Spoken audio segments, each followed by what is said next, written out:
الله الرحمن الرحيم والفجر وليال عشر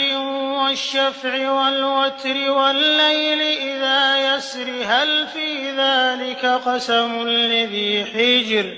ألم تر كيف فعل ربك بعاد إرم ذات العماد التي لم يخلق مثلها في البلاد وثمود الذين جابوا الصخر بالواد وفرعون ذي الأوتاد الذين طغوا في البلاد فأكثروا فيها الفساد فصب عليهم ربك سوط عذاب إن ربك لبالمرصاد